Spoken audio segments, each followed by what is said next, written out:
All right. Hello, everybody, and welcome to another OWASP Toronto chapter meetup. If you're new to this stream, we have a feedback form in the link of this description. You can use that to leave your thoughts about this event, as well as suggestions for future events. You can also use this form to basically register that you've been to this event for CPE credits. Just leave your full name and email. In terms of the next event, that will be next month. We haven't scheduled a date for this yet, but we have an exciting presentation planned. I'll be talking about building a reverse engineering methodology. If in the course of this meeting, in this session, you have any questions for our presenters here, just leave it in the chat, and we will periodically be taking breaks to ask those questions to our speakers. And speaking of the live chat, if you're hiring or looking for work, feel free to advertise that now. This talk will be recorded, so you can always view it later if you want. And that's it for housekeeping from me. So Scott and Ann, the floor is yours. Great, thanks so much, Adam. And nice to meet you, everybody. My name is Scott. I'm one of the solutions engineers over here. I work at a company called CMD, and we're really focused on Linux security. So the focus of today's talk, I really want to kind of touch on Linux, how users are using it in production, your developers, your sysadmins, anybody who has access to it, and start to focus on some of those different components of what users have access to, assigning guardrails, trying to get visibility into that, and just kind of get an idea of what's going on in there. So if it makes sense, I can go ahead. Am I good to go to share out my screen? Yeah, you are. I will add it to the stream once you share it. Perfect. Okay, I am not currently. Let me just go ahead and do that. Okay, perfect. Get some stream inception there. Okay. Perfect. Whoops, that's not what I wanted to do. Here we go. All right, we'll do it live. All right, so thank you everybody for joining again. So I mentioned CMD. We do have a free product. You feel free to try it out. You can install it on up to 5 hosts. We'll kind of get into that a little bit later, but it's free. It's totally free. No weird limits or anything like that. Well, there's the 5 host limit, but there's no weird anything like that that's going to pop up, or any weird data mining. Like you're not selling your data to Google or anything like that. So and I'll bring that up later at the end too as well. But just so you're aware that that is an option. You can go to our site. It's cmd.com, and 3-letter domain. I still can't believe they got it. It blows my mind, but it's the simple things. So again, my name is Scott Holtz. I'm one of our solutions engineers, and we just want to, a little bit of information about who I am. So, I come from a security background. I worked at Rapid7 previously, mostly focused around automation. So scripting, Python, a little bit of Go, started to play around with it, and then previously I was at a company called Lookout, who does have an office in Toronto as well, and actually their main sort of cybersecurity hub is based out of there. So a lot of the ex-BlackBerry, folks, some of them came over there as well. So I was mostly focused on Android malware detection at Lookout, and not too long ago, but my start was in .NET app development. A lot of fun legacy applications that building in the behemoth of Visual Studio and all of that has to offer. So for today's agenda, I already kind of hinted at it a little bit, but I want to be really focused on what users are doing with their infrastructure, and how your users are interacting with machines, because oftentimes we're trying to limit barriers, we're trying to set up different guardrails, we're trying to set up different access management points, but the fact of the matter is there's all sorts of access, and regardless of how you're trying to limit it or trying to start to get a scope of it, it can be a really tough challenge to solve. And there's a lot of different products out there that are trying to do the same thing in a number of different ways. So we're just going to go through real-world scenarios for examining cloud access. We're going to talk about some of the different tools that are available out there. We're going to talk about some different real-world scenarios. You can definitely feel free to follow along if you'd like to, so that CMD free links at the bottom right. But we're going to walk through some of this in the CMD platform. But I do want to focus before we even get down that road and just like what we consider as having best practice for production Linux. So that's a little bit of a mouthful, huh? But we were looking at this and we wanted to take in different things like CIS controls and the top 8 from Australia and some of the different things that we have seen personally. And we've actually gone through multiple breaches with some of our customers. Some you may know, some you may not know, and so really what we have seen is this sort of crawl, walk, run approach has been the most effective for the folks that we work with. And I'm talking about, this is Series A companies all the way to your Fortune 10 type companies. So everyone's sort of in the same approach. Some people are a little bit further down the line. You may be a company that's trying to get your Series A and you need your SOC 2, or you're kind of that Series A, Series B, or you may be a company that's a little bit more ingrained in your terrible best practices.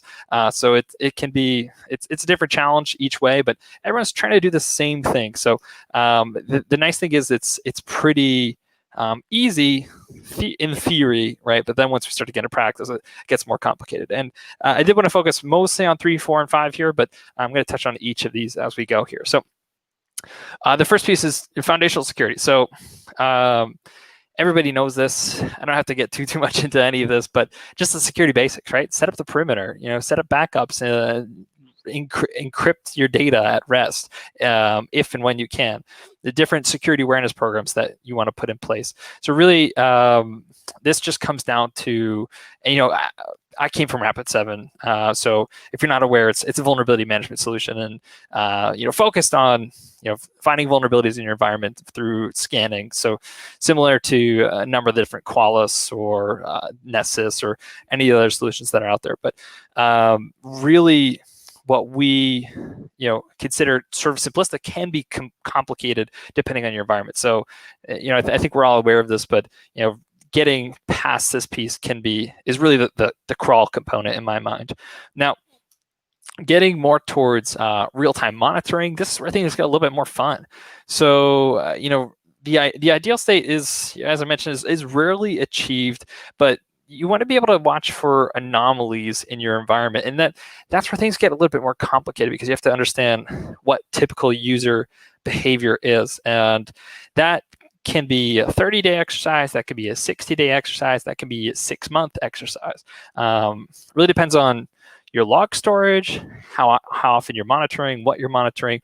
But what we want to do is be able to identify things before they become an issue. So oftentimes things can get out of hand within environments that I've worked in. So if we get to a point where devs are consistently circumnavigating security procedures or tools that are implemented on your infrastructure, whether that's trying to get around SSH tunnel, or whether it's trying to get around a proxy, or trying to avoid even just trying to avoid 2FA, if we start to let some of these different things slip, it can quickly get out of hand. And for us, we really want to identify runtime parameters, metrics we want to monitor. We want to be able to capture data in real time and be able to set thresholds. So a lot of times this can be, and we're going to get into this a little bit more with some of the further slides as we go along, but a lot of times this can be just set up different types of monitoring. So, it really comes down to having logging and then being able to, or having log data and being able to review this as well. And that could be an audit D forwarder, that can be something like elk audit beats, or other things that you configure to set up and forward those logs. And again, I'll kind of get into some of that more later, but being able to just identify some of this information in real time. So, and for a lot of the customers that I've worked with, they either in one of two places. They either don't really have the information, or they're completely tired of all the data that they get. So all the information that's coming through. So we'll talk a little bit about that as well. But trying to sift through the noise can be a little bit more complicated, whether you're trying to set up regex rules, correlation rules, or different things. Now, the centralized logging and auditing, I want to touch on, because some of the customers that I'm working with are in positions that they feel like, their reaction is that first reaction is the SSH on a box and start tailing the logs directly. And look, that's not wrong, but it's definitely not ideal state. And it depends how often you're sending logs and how often you're actually how often you're able to query against this information, and if it's being updated in real time and those types of things. And that can get a little bit more complex. But the reality is, if you're relying on authenticating to a server and then being able to tail logs, as far as your security is concerned, that data could be tampered with. So that data could be modified. I've seen people just like cat out bash history, and that's just we all know it's very easily manipulated. So being able to get that information directly off, and again, that goes back to what I was saying before, but really we're talking about like audit B or audit beats or Splunk forwarders or any of the type of forwarders that you may want to put in place there. So being able to send that data off and then be able to run queries against it in some type of centralized logging platform. And oftentimes this can be, it doesn't have to be a really big, expensive SIM. This can be sending data, forwarding audit D data directly to like S3 and then running Athena queries, Google Cloud Storage using BigQuery. It's not super locked in. I have some of my customers that are using Snowflake today as a database, as a security data lake. So they send data to Snowflake, they run queries against it there, and they try to figure out what's going on from there. So it doesn't have to be this huge QRadar ArcSight investment that it was 5 years ago. It can still be really good and really performant, and you can send this data to some other type of cheap object-oriented storage for these queries. And then obviously you want to save that data anyway for compliance purposes. So if you're dealing with PCI, HIPAA, any of these SOC 2, you have to store that data anyway. You have to store it for a year or 2 years, and maybe you're throwing it in Glacier, but being able to set up different types of queries in real time is something a lot of our customers are starting to actually make more actionable and less just chucking it into a bucket and saving it for an incident, essentially. Now, least privilege identities, that's obviously another core component to all of this, is making sure that the users that are authenticating are the users you're expecting, and are the same users that you day in, day out are your developers or your sysadmins or whoever else has access. Now, the biggest thing I'm going to say here is 2FA. So this, as far as I'm concerned, there's different things you can do with IAM, access policies, and there's plenty of people who could speak at length to some of those different key components. But really, what I wanted to focus on with this was just making sure that the users are who they say they are, and oftentimes that can be achieved with a PAM module. So this can be as simple as, if you already have a Duo contract, using the Duo PAM module. If you Google Authenticator, they offer a free PAM module as well, so you can implement that for multi-factor authentication as well, and that can be set up at the instance level, or you can also set this up for single sign-on if you're using some type of SSO or SAML 2.0 compliance solution. But I'm a big fan of having it at the instance level. So if users, because we all know about Cloud Console and access through Cloud Console, but there's different ways around it. There's different ways that users try to get around it. So if we set up directly at the instance level, we can ensure that user is an expected user. And a big thing that I'm seeing a lot of today too is YubiKeys. So I'm a huge fan of hardware tokens.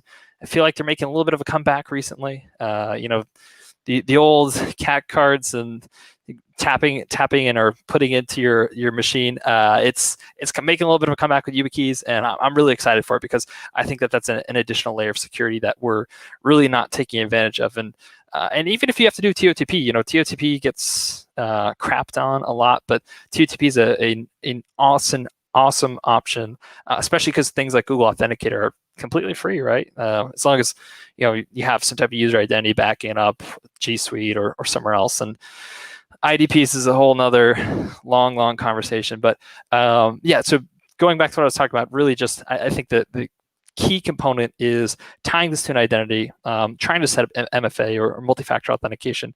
Use single sign-on when you can, and really just trying to centralize some of that information. So prov and deprov aren't a nightmare when you have to get there.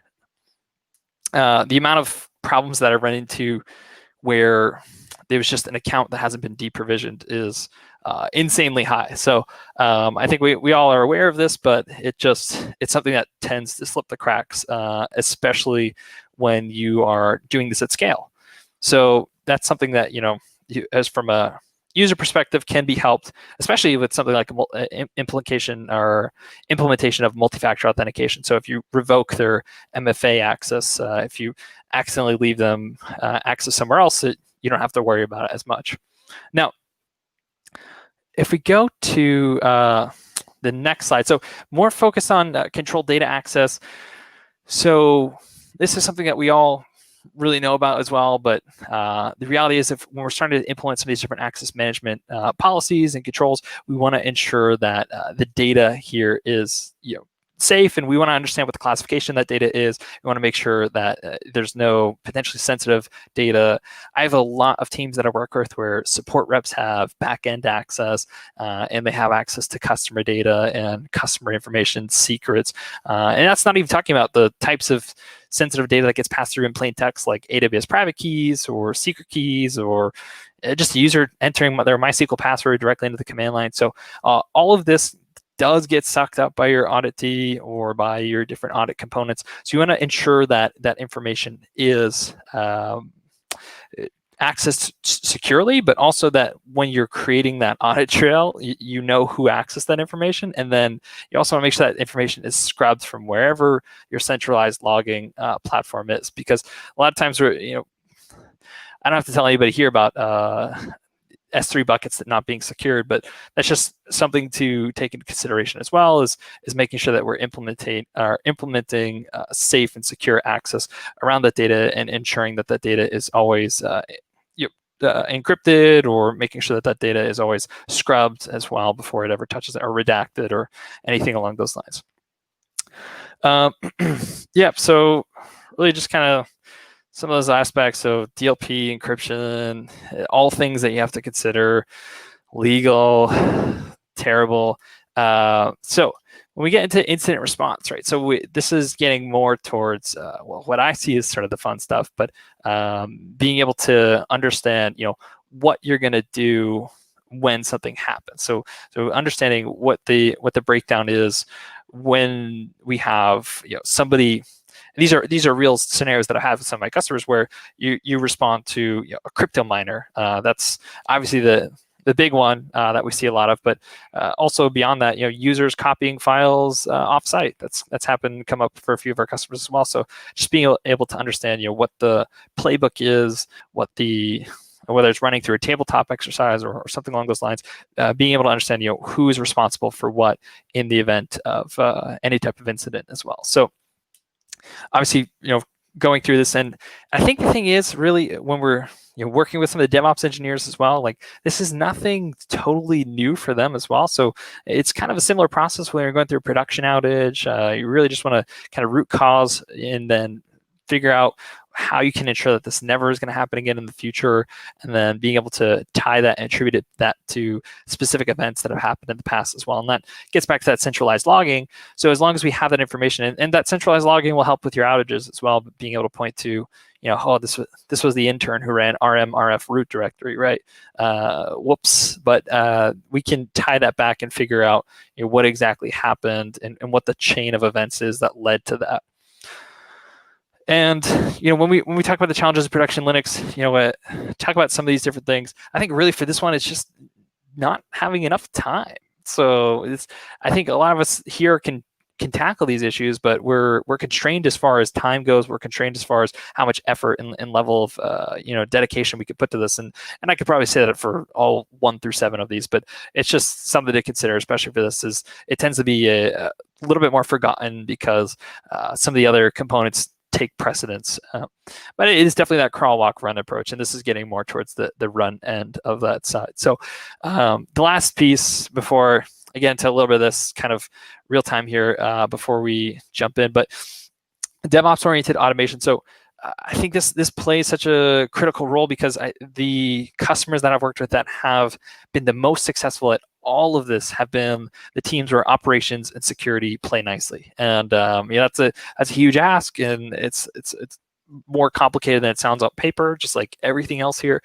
But we want to just make sure that we have the trust of our DevOps team, that they trust we're pushing the correct config file, they trust the YAML we put together, they are comfortable pushing out these scripts and this automation that we're pushing to them, and then also that automation is definitely, I mentioned this as core to continuous improvement, but I really think that automation is the key component to all of this, because without that, you don't really have the ability to replicate this in an effective way across a production environment. So sure, if your small 10, 15, 20 person environment where everybody shares credentials for one Ubuntu user, maybe you can get away with it there, but at scale, it all becomes a lot more complicated.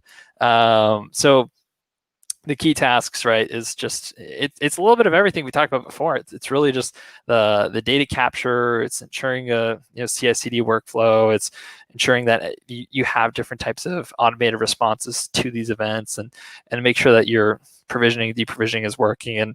And so much of this comes down to making sure that everybody's on the same page there. So and I mean, just the complexity of it's not easy. Oh, you can see I just was editing this right beforehand, but really the complexity of the automation platforms and scripts, right? It's I wanted to add that in there because I don't discount that. And when you're working through an Ansible playbook and you've reiterated on it 10, 15, 20 times, it can be a pretty frustrating experience. So it's one of those things where if you are on the same page as everybody, and you have, even having security engineers, dedicated folks on the security team who are comfortable building out these scripts, because that's another thing I don't see enough of, is security engineers who are comfortable diving in and not necessarily being a full stack engineer or anything, but just feeling comfortable enough to build out an Ansible playbook or a chef recipe or a cookbook or whatever it may be. So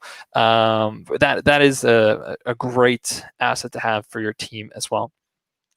So I'm going to walk through some of this here in our platform and kind of give you an idea of what we're doing. And I really do want to focus on the fact that, and this is something you can completely do with some different free products. I'm going to mention some of them as we go here. The reality is everything that you can do with our platform, you can do with the free open source solutions. People just buy us because, not because they're lazy, but because they just don't have the time to handle some of this and building this out themselves. But I'm going to walk through pseudo-pair or some different components here, but within Elk. But before I even do that, wanted to stop for any questions about the presentation so far. Anything that comes top of mind for any folks that are listening on the YouTube broadcast?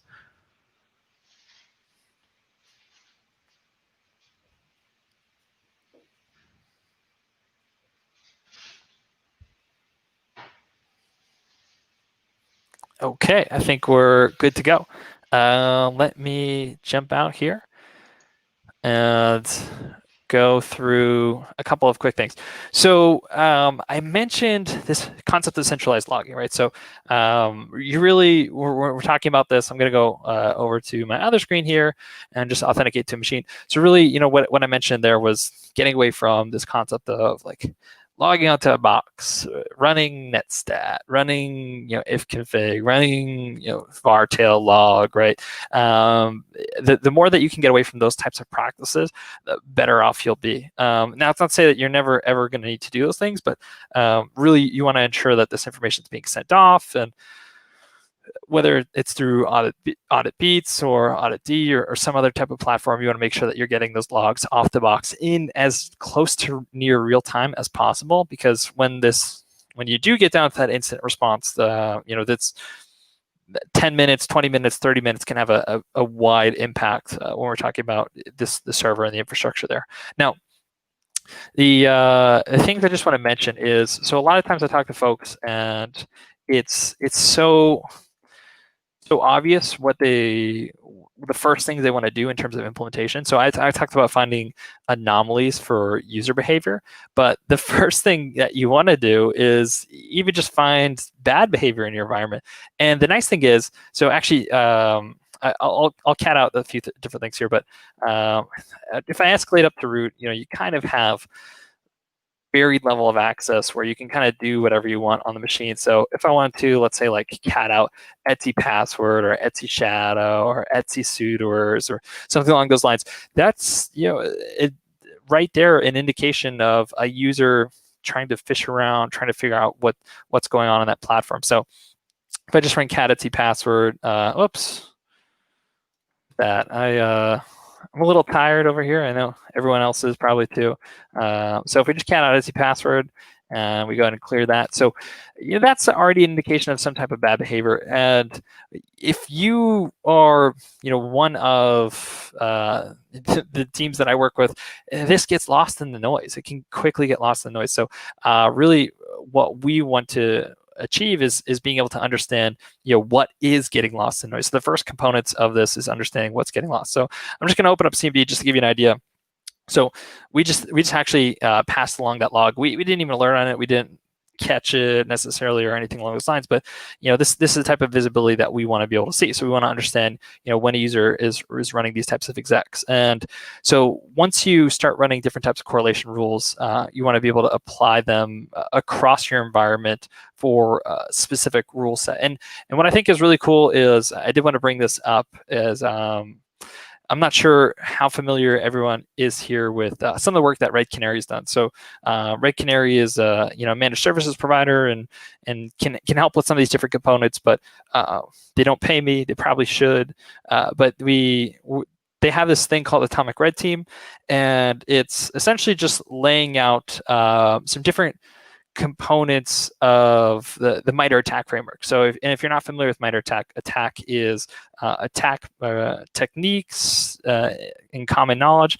It's basically just attacker behavior. So it's looking for what users are doing for Windows machines as well as Mac OS endpoints, and it's also looking at Linux endpoints as well, or Linux servers. So when we're talking about it, it's really kind of applicable across the board. Now, these can give you different things that you want to set up monitoring for. So if we look at any one of the components within the Atomic Red Team attack framework, it's going to give us some visibility into what different types of, or if I open up the atomics here, different types of potential behaviors that we can set up monitoring for and run against as well. So it's going to give us all of the different options and what we're looking for across there. And oftentimes it's going to be as simple as, cat Etsy password or cat Etsy shadow.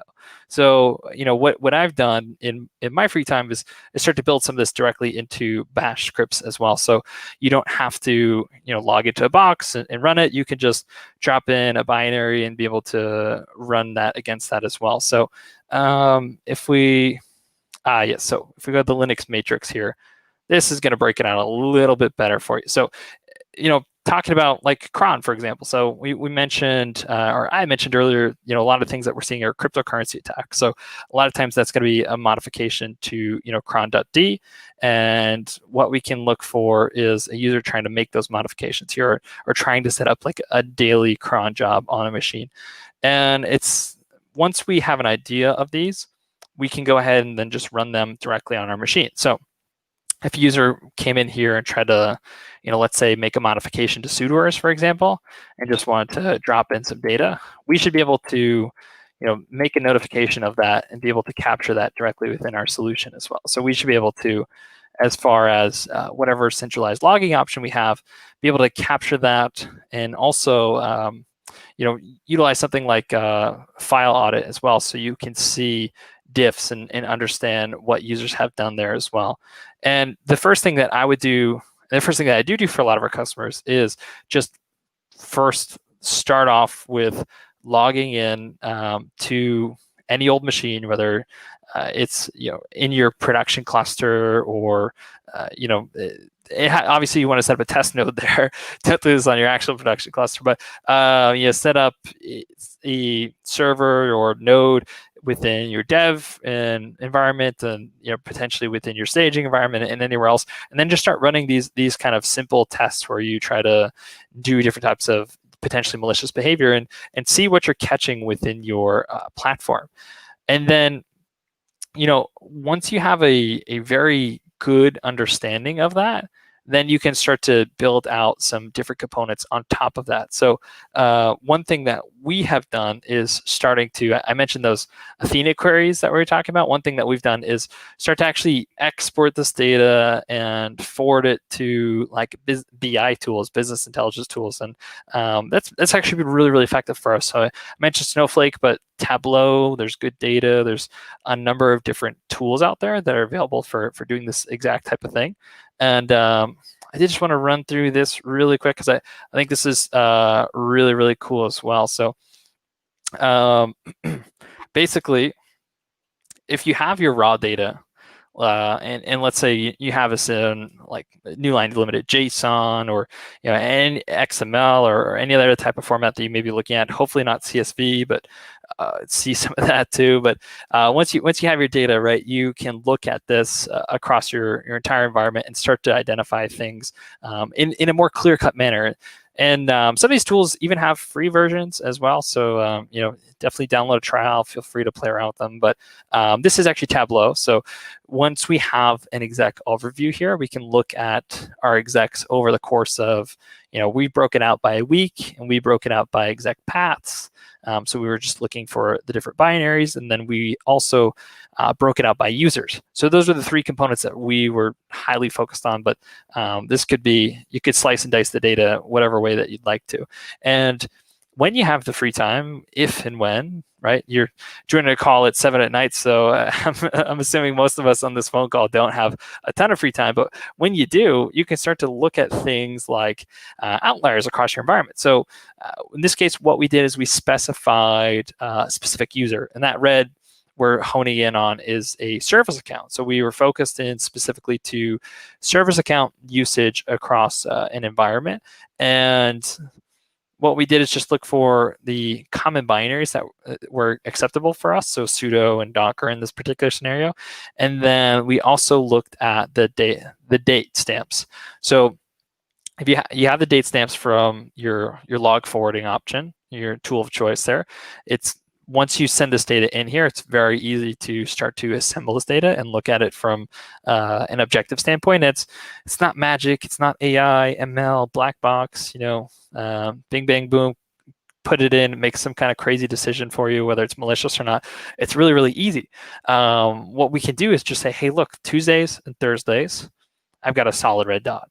That is expected behavior. And you know your environment better than anybody else too. So this is the benefit of, taking this data, looking at yourself objectively, and being able to say, you know what, our release dates are Tuesdays, they're Thursdays.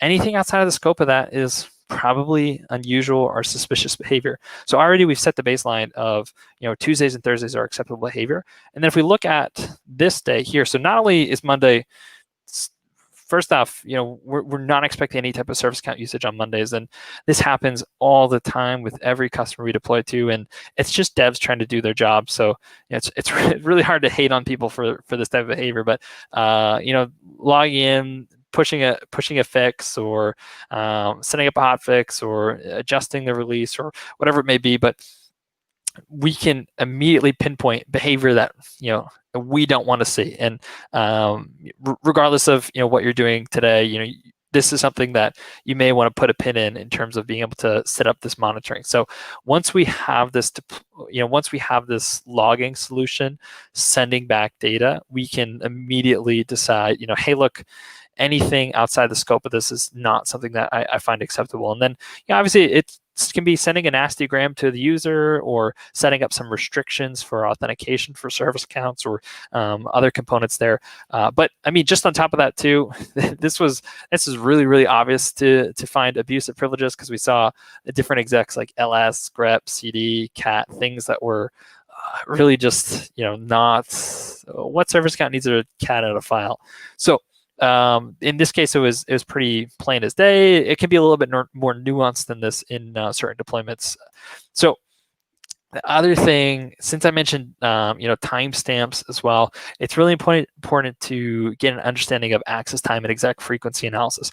And this becomes exponentially harder in an environment where you have a follow the sun model. So if you have users authenticating regularly at 2 in the morning, you have to figure out what common business hours are for them, and that makes all this harder, but it's still doable. So understanding, what is common business hours for every one of my users across my environment, and then also being able to understand exec frequency analysis. So big thing that from the CMD side that we've done is monitoring for a high variability of execs. So if you're logging in at 2 in the morning and you run sudo reboot, I don't really care. You're sysadmin. You're trying to do your job. It's hard enough. I don't need to make your life any harder. But if you are logging in at 2 in the morning, you're running a million execs. We see a burst essentially in the middle of the night. That's potentially an indicator of compromise. And then we can dig into that log file a little bit deeper, get an understanding. Oh, look, they were copying files offsite. And that's actually a real life example that we caught. But it can be as innocuous as a user who's on a PIP plan. That's another thing we saw. We saw users authenticating off hours, and in actually one particular scenario, it was a user who was on a PIP, and they were just trying to get their job done. And the client was actually really excited to see that. They were pretty pumped to see that the dev was putting in off hours. But but besides that, exec frequency analysis, another thing to monitor for is high variability of errors. So if you are seeing a user exploring a system, so to speak, and running into lots of errors, that could be a script gone haywire. That could be a user running discovery scans. There's kind of a number of different things that could be the case there, and it's not necessarily malicious, but just from what we've seen internally and with some of our user base has been a high amount of errors is indicative of something is not right here, and something's awry. So you can start to pinpoint different types of, again, not necessarily malicious behavior. I say malicious a lot, but it could be a number of different things. But being able to pinpoint what looks like potentially suspicious behavior within your environment. So being able to figure those things out as well.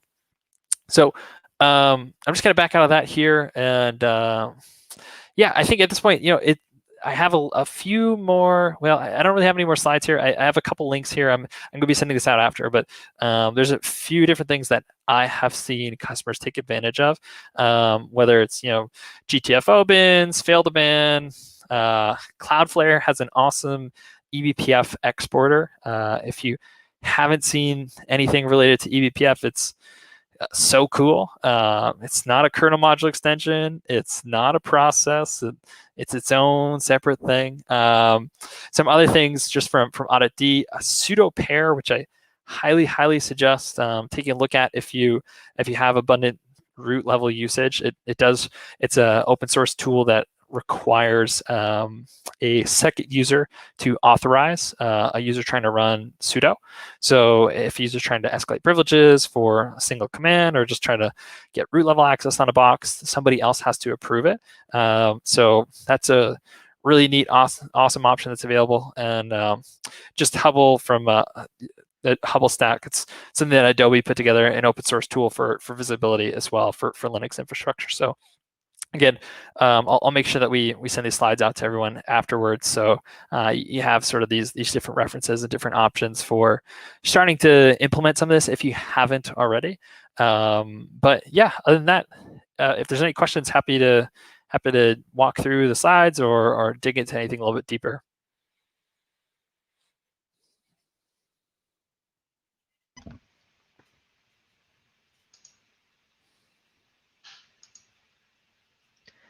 Hey Scott, there was a question on the live chat from Ted, and he's wondering if there's any open source options that could replace Splunk or a big corporate SIM that you like. I mean, Elk's the easy answer. Well, I say easy because it's the most popular option that I see, and honestly, it's probably the most effective. I know that they're becoming a little bit more corporate these days with their acquisition of Endgame and some of the other things that they've done, but I still think that Elk is a strong contender if you have the time. So I think if we take it back a couple of years ago, I saw elk mostly with like San Francisco-based startup companies, and it was like the cool hot thing. And I didn't really see it with the big clunky enterprise companies.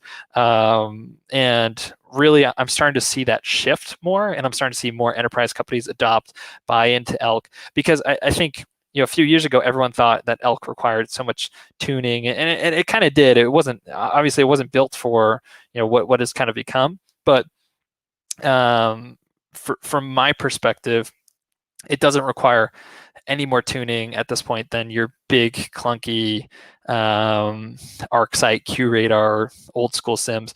I still kind of appreciate what Splunk has done, and it's definitely, in my opinion, out of the box easier to use than Elk or some of the other platforms that are out there. But it's definitely not cheaper. So I guess it kind of depends on where you want to draw that line there. But yeah, I would say that the Elastic Stack has definitely come miles from where it used to be.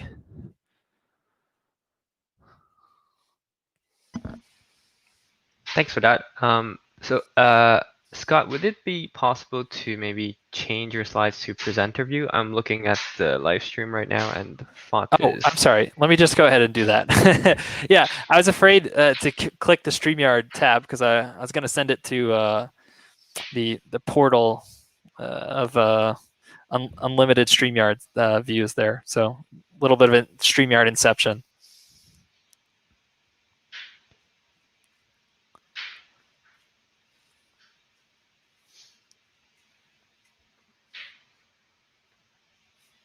Any other questions, folks?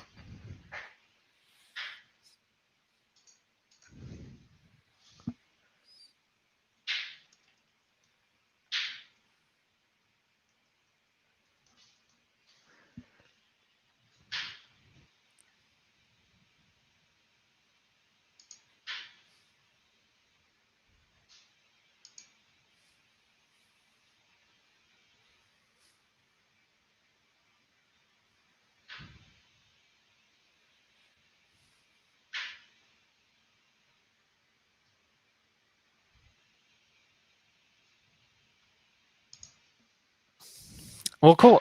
Yeah, if there isn't any other questions, it's, as long as if anybody wants to, definitely feel free to visit our site. Again, cmd.com. It's a 3-letter domain. We still get a lot of emails for California micro devices. Probably not that surprising, I guess. But I think they used to own the URL like forever ago. I could pull up the QR code again, but honestly, I have a QR code sticker on my laptop here that if you try to install it, it's going to install malware for you. So I understand anybody who doesn't want to click that link or scan that QR code. So yeah, if there's any other questions though, so definitely feel free to reach out to me. I'm Scott Holt from CMD, and yeah, or you can reach out to any of our team with sales at CMD or anything else. And really appreciate the time, everyone. It's been really nice, and go Raptors too. I'm playing to the crowd a little bit, but man, that was a fun year last year. So it was fun to watch as a bystander.